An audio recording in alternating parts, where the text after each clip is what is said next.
Hi, everyone. I'm Mitch Juricich, and welcome to Hooked on the Niners. And I'm Mark Naismith, and we'll take a look at a wild game in Foxborough. And I'm Terrell Jones, sitting in for Jerry Walker again while he's getting his body waxed. And we're going to talk about Niners versus Seattle. And we're going to talk about, first, as Mark said, the game against the New England Patriots and a Serra grad. And who better to talk about that than the current football coach at Serra High School, Patrick Walsh. We're going to have all that and not a darn thing more. Well, maybe one little surprise when we come back to Hooked on the Niners.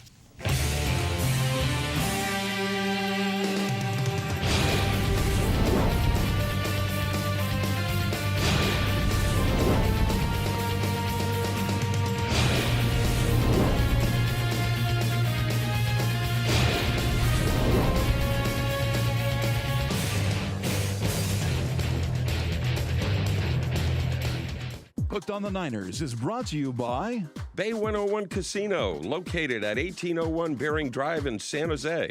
They can be reached at 408-451-8888 or on the web at bay101.com. Since 1994, Bay 101 Casino. Badges Cafe.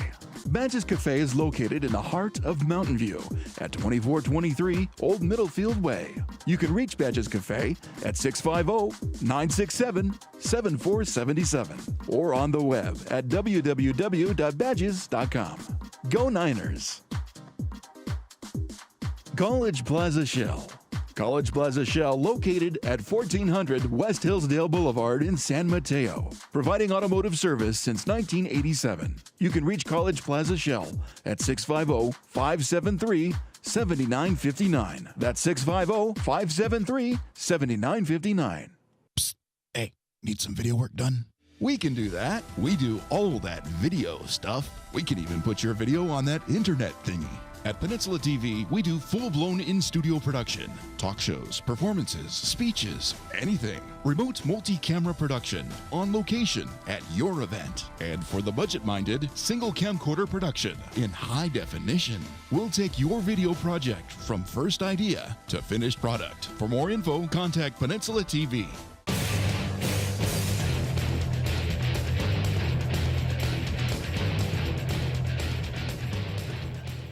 All right, let's get right to it. Patrick, first of all, thanks for being here. Appreciate you carving out the time. No problem. Now, watch this.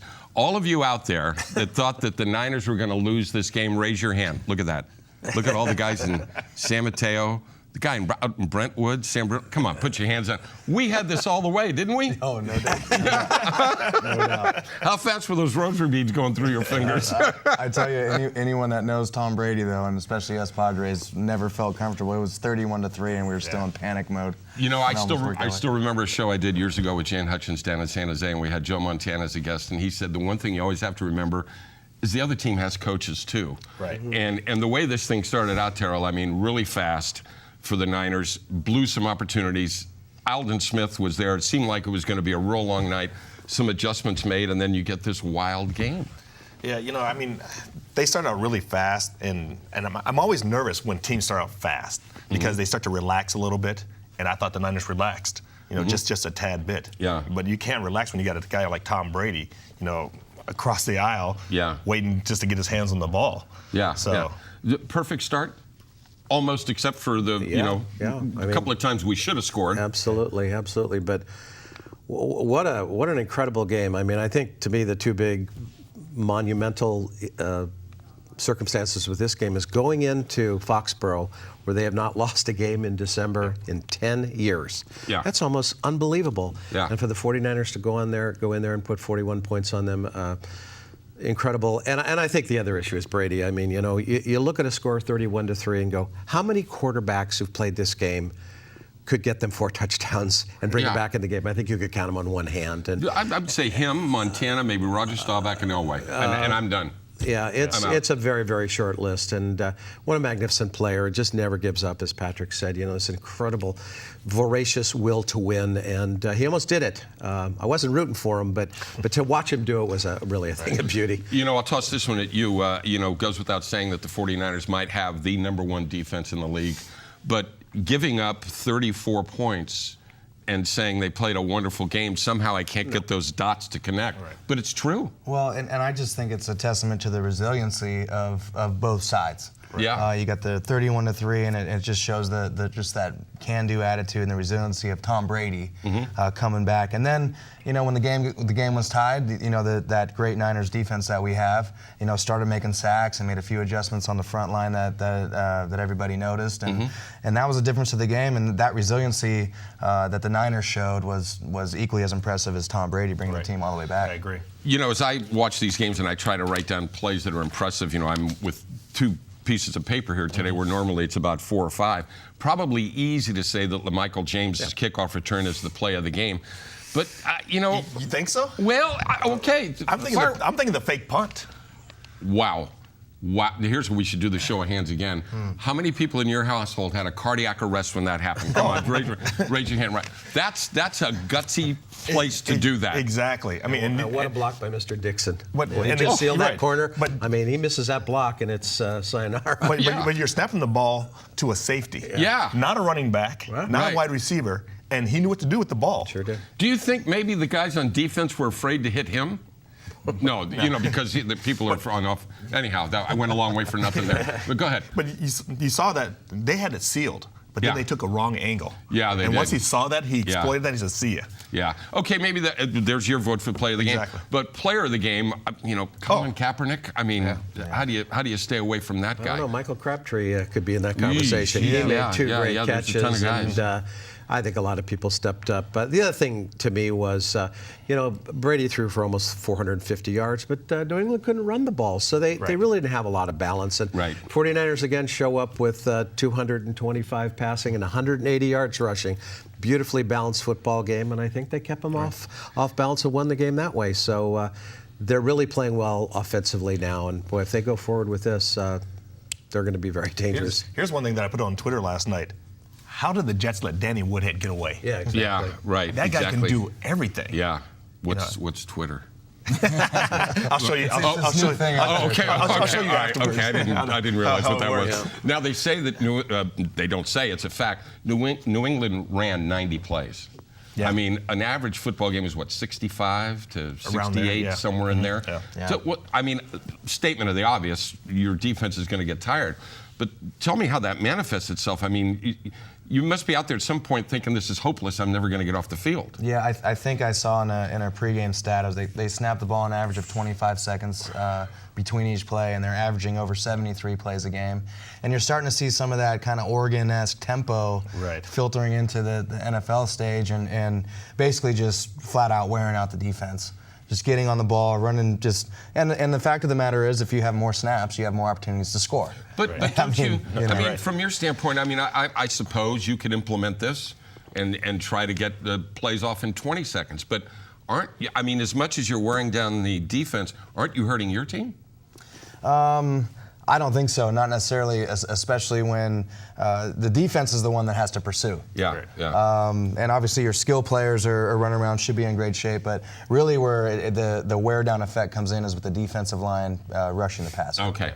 Now, as we get on the road, most balls thrown by Brady ever in a game yesterday? Yeah, most 65. 65. Yeah. 65 passes. Yeah, I guess he's got his arm in a bucket of ice this morning or something. Are you losing confidence in Ted Ginn returning punts and David Akers kicking field goals? Yes. Well, didn't I bring it up last week? I said, watch them start bringing in kickers. Yeah. I mean, you're getting playoff time now. Yeah. So you're going to have a confident kicker. And special teams is so much of it. I mean, it's easy to say it's a third of the game, but it's pretty darn important when you're not making the right judgment back there, to catch the ball. Exactly. The old adage was, if you put your heels on the 10-yard line, it goes over your head, let it go. Right. And if you have to take more than one step forward or 2 steps to get it, let it go. Right. And get out of the way. But we're not even making the right judgments there. No, I mean, what Ted Ginn did yesterday is basically a rookie mistake. From what angle you looked at it, it looked like it hit him. Yeah. But they it wasn't conclusive, so we got a break there. We've got about a minute before we go to the break here. Just succinctly, we'll go around the table here. Personally, for me, probably the most disappointing victory since I've been watching the 49 game. Disappointing in the standpoint that it was at 31-3. I should be able to put my feet up and go get a libation. Right. Well, and I agree with you, but there's 2 things that really stuck out for me. Number 1, Kaepernick, best game that he's played so far. Absolutely. Yeah. Number 2, Justin Smith goes down. Ray McDonald steps up. Ricky Jean Francois, they step up as well. Yeah. So, I mean, let's take that as a positive and run into the playoffs with that. You know, it's like the old golf analogy. You know, you're 5 up with 7 to play, and all of a sudden your opponent wins 5 holes. A lot of people get very nervous. Yeah. I mean, I'm sure when 4 touchdowns in a row put up on the board and the score's tied, a lot of teams could have crumbled a little bit. They didn't. They came right back and scored, and good for them. I've seen Coach Walsh play golf, so if you're 5 up with 7 to go, he's probably going to reach for his wallet and pay you so he can get the hell out of there. He's not. Yeah, he's not. Yeah, right. Exactly. So, your thoughts on it overall? I think in the NFL, there's no disappointing wins. I mean, I think, and also just from what we can learn from this game, you know, as a Niner community and the staff, I'd much rather want to learn those lessons in a win on the road. Something hasn't been done in 10 years. In Foxborough, and basically a playoff game. Yeah. So I would have to disagree with you there, my man. Okay. Well, I'm holding on too tight is what the thing is. But you have to kind of look at it this too. Kaepernick in 5 starts. Okay. Monday night game against Chicago here. Yep. Then he goes down to play in New Orleans, maybe the hardest game on the road, other than the one we're going to preview later on, up in Seattle. In the Dome in St. Louis, home here, and now back on Sunday night against Seattle. the guy. Yeah. I mean, this is pretty good. When the schedule came out, I know we got to go to break here. When the schedule came out, we showed games in New England, Green Bay, and at New Orleans, and I bet a lot of people had L's next to those. Right. And they all came out with wins. Okay, so we agree that Kaepernick's the guy. We've got a great defense. Tom Brady stinks. No, I'm just kidding. When we come back, we'll talk in depth with Coach Walsh about high school football at Serra and his time at De La Salle, and we'll get to meet some of his captains when we come back right after this, right here on Hooked on the Niners. I'll take it.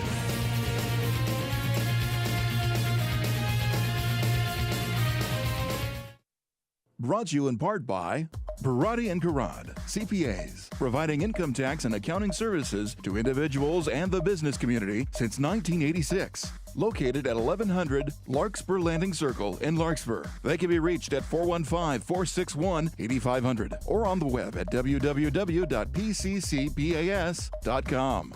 Let's go Niners!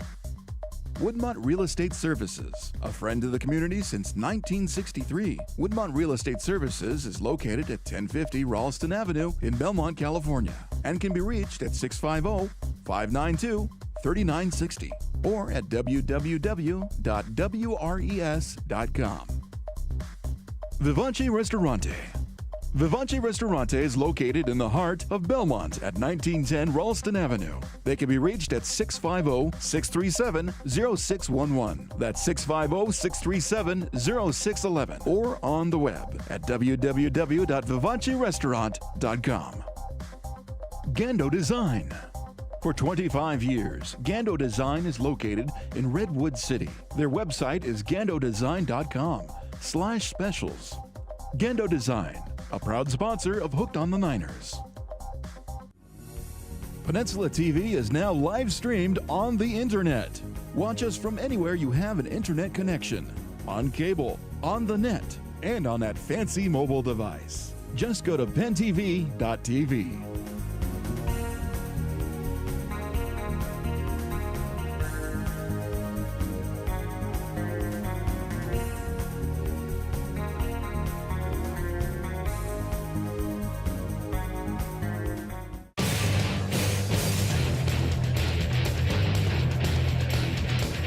All right, welcome back to Hooked on the Niners. And Patrick, again, thanks for coming down. This is we'll talk a little bit about high school football and about your prowess at the game. But before we do that, we're going to test his mettle. We've got his 5 captains here. Let's see if you can name them and tell us a little about it. I got 20 on. It says no. Okay. Well, we spent a lot of time with these guys, and they're all wonderful human beings. This is our captains for this year. First, we got Matt Boland, number 32. He's our academic captain and also played a lot of will linebacker and made plays for us. Next up, we have number 15, Zach Kazikoff, one of the great overachievers at Serra High School, played quarterback for us. Basically worked himself into being a championship caliber quarterback. That's Zach. Next, we have number 2, Eric Redwood, who last year Eric Wilson broke Lynn Swan's records. And then Eric Redwood came through this year, did an awesome job playing running back for us, and then broke Eric Wilson's record. So he's a leading rusher in the history of Serra High School. That's Eric Redwood. And then next we have Peter Tui Pelotu. you thought I would butcher that name. Thank you. Nice.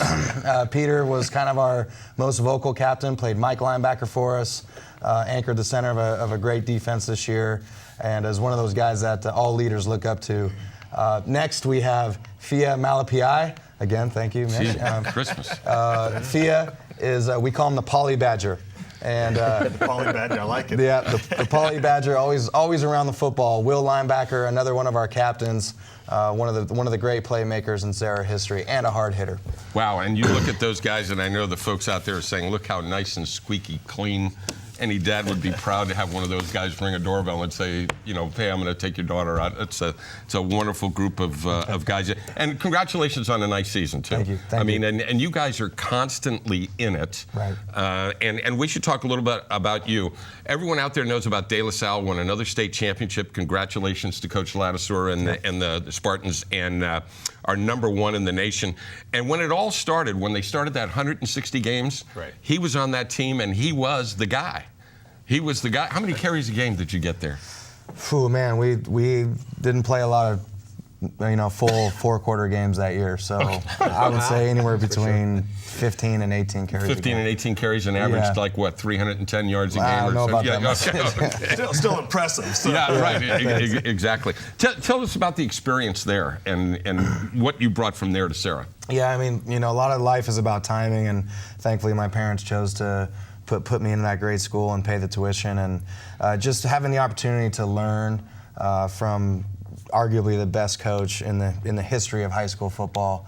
And then he seems to never talk louder than this. No, he's not. Well, he does behind closed doors. But when it comes to situations like this, he doesn't like the cameras, and that's, he has, I think, 399 wins now, and he's talking about this being his last year, and people are like, oh, he's got to go for 400, and I'm like, anyone that knows anything about Coach Ladd, he doesn't care about any of that stuff, and that's why he's kind of so revered. We love him. So he not only played there, Mark, he was on the coaching staff when they won their 100th game. Well, how about that? What a legacy there, and continues, which is just amazing, and probably played with guys who played in the NFL, I would assume. Yeah, Amani Toomer, Aaron Taylor when I was a freshman. Oh, had a chance to play with him. And then during the kind of the 90 to 100 year wins was when they had Maurice Jones-Drew and Matt Gutierrez and Derek Landry, DJ Williams. That kind of was that whole run of just incredible amount of talent. Maybe the best Barry has ever seen. You coached in the NFL weight and conditioning with the Niners, and a lot of this is, we just saw the kids over here, a lot of that stuff is set right there in high school. Oh, definitely. Because if you don't have a good strength and conditioning program, the base that you have going into college, you're behind. Right. And Patrick knows that as well. But I've got a question for you. Yeah. If there's one thing that you took from Coach Ladd, what is it? Building relationships. It's perfect. That's the deal. Yeah, hands down. I mean, they do everything so well. But one thing that a high school coach, and what I learned, was building relationships. These guys over here, I talk to them all the time. Hopefully your teammates will be representing you at your wedding. Right. And wins and losses are going to come and go.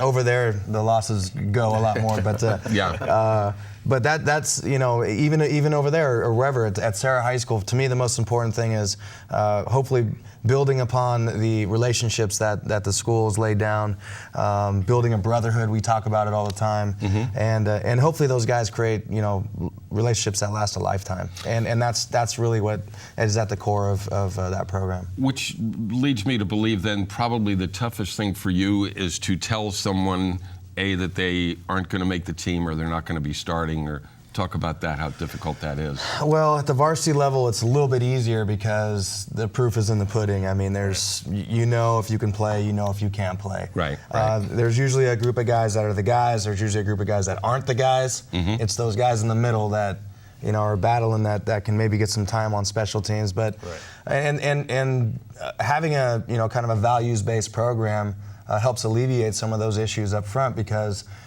listen, this isn't really about football. This isn't really about you getting your playing time, although it is, and we need to win the games in the WCAL, and very, very competitive. But at the end of the day, hopefully there's a little bit more to it than just getting on the field. And you can't understate the WCAL enough. I mean, that it's just so competitive, and it seems to change, except that you guys seem to be a constant. You're always competitive. Yeah, it's a lot of people say, do you want to go to college or NFL? And thankfully, I'm so gainfully employed in this league, and having the opportunity to work with guys like our captains this year and these kids that bleed blue and gold and love Serra High School, and going each week battling the different teams in our league, it keeps me up at night. And if I was, we were winning 43-0 every week, maybe there's other opportunities, but just that league is so tough. It's so difficult. Yeah. Well, speaking as a dad who had a kid go through there, couldn't have picked a better spot for him. I mean, what he got from there in relationships, still connected with all of his buddies that he graduated, and they try to keep up with each other where they are in life now, so on and so forth. So that's a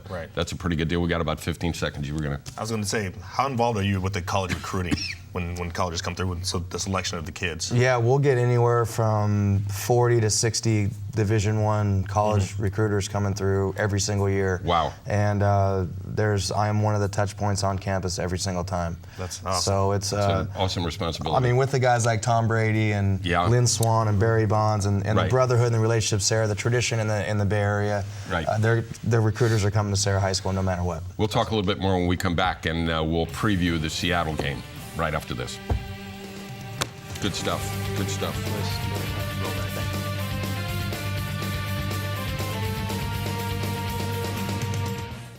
Hooked on the Niners is brought to you in part by Old County Custom Framing, located at 1339 Old County Road in Belmont. You can reach Old County Custom Framing at 650-596-2767. That's 650-596-2767. Go Niners! California Catering Company of San Mateo, proudly serving our community at 233 West 20th Avenue in San Mateo. California Catering can be reached at 650-345-4811, extension 1.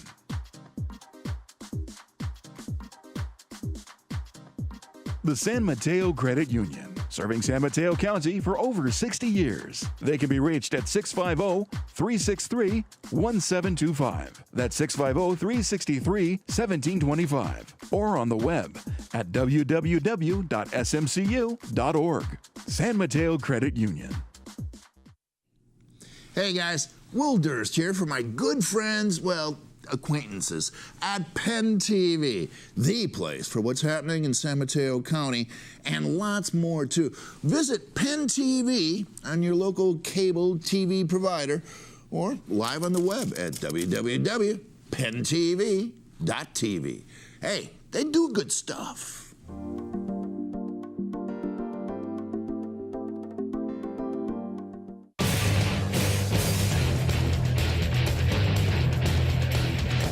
Welcome back to Hooked on the Niners. All right, let's preview the game up in Seattle. You had a chance to play up there. You said at San Jose State. And who hit you? Lawyer Malloy came out of the secondary. And all I remember was just a blur, number 9, and next thing you know, the ball's bouncing backwards about 15 yards down the field. It was my only fumble in college. So really? I'll never forget it. So in other words, you got up and went, imagine that. Yeah. I was like, I actually got a 10-yard gain, which is surprising me, but the ball was going in the wrong way. It's a tough place to play. Which again shows you the talent level. It just keeps peaking and peaking. It's just unbelievable. Okay, speaking of talent. Is Seattle for real? Absolutely. Yeah. Okay. Absolutely. Well, that's it. Good night. Absolutely. Yeah, they're pretty tough. Two 50-point games in a row, but I'm not sure that embraces their whole season. But they're playing really well. But those are two pretty bad teams they played. They could do a lot of things. They rushed for 270 yards yesterday. Yeah, it's still the NFL. 50 points. Come on. All right, let me ask you this though. Let's say you're on the other sideline, and now I just forgot the name of the coach up there. Carroll is running fake punts up 40 points and kicking field goals up 45 points in the game before.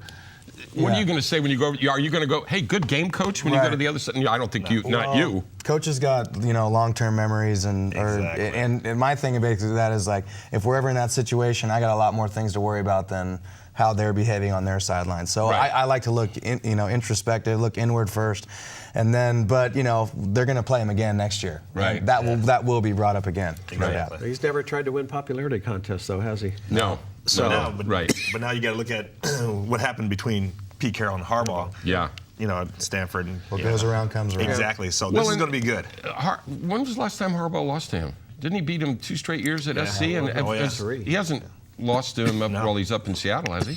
No. So I don't think so. So I mean, he's got his number. Oh yeah. Can you think that? Well, one would hope, but again, Seattle's really on an upward trajectory, and Russell Wilson's playing better every game. And yesterday he brought out his legs in a big way, right? 3 rushing touchdowns, and they were all, over 10 yards. One was like 25, and he plays very poised. So everybody's going, how did this guy slip through? And I think this is the old size thing. The guy's 5'10", can't play in the NFL. Oh yeah. Well, I don't think he's 5'10", yeah? and I think his size is going to catch up to him. Am I the only guy that's all wet here? Yeah. Okay, all right, let's see. Exactly. You guys, he didn't agree with me in the first, but I'm looking at the guys over here. Okay. Drew Brees. That's all I got to say. Okay. Drew Brees. All right. No, there you go. What's it take for the Niners to win? Good defense. Okay. And their offense is going to have to perform really well against another good defense. But I think Russell Wilson trying to run out of the pocket against Bowman, Patrick Willis, the safeties come up. It's going to be a difficult task for them. So they're a running team, and I think the 49ers have the upper hand on defense, but they're going to have to play a good game. Seattle's also got a good defense. They're very fast. Right. And Richard they can rush Sherman the might passer. not play. Yeah. But this should be a big battle in the Northwest. It's not going to be 41-34. I don't think so. And on that note, just what we saw the other night is defense and special teams, and hopefully our special teams can clean up some of the things that it comes down to possessions this time of year, and it can't afford to give away any possessions. Plus the implications of the game. They got to win this game. They got to win this game to get that second seed and the. You know what I look forward to in this? I look forward to Colin Kaepernick playing. I get a big kick out of this guy playing. I think he's really waiting to happen. I think they have found their guy. And you know that I'm a big Alex Smith fan. So am I. So I look forward to him to seeing what he can do up there. And going into another hostile environment, this will be another test. Hey, Coach, we can't thank you enough for taking the time again to come to see us and bringing these 5 young gentlemen with us as we go out. We'll get a shot of the guys again, and what a great season for you at Serra, and continued success in the future. Thanks, and you come back and see us again anytime. All right. Anytime. Thank you. Okay, that's it for Hooked on the Niners. When we come back next week, we're going to review a huge win up in Seattle. Is that right, guys? Absolutely. A huge win up in Seattle by at least 25 or 30 points. Hope so. They're just not agreeing with me. Yeah. And then we'll preview the Arizona game and maybe even take another little look around the league, because we're at that time of year where if this team wins but this team ties and this one, blah, blah, blah, blah. Anyhow, all that stuff next year, or next week, right here on Hooked on the Niners. All right.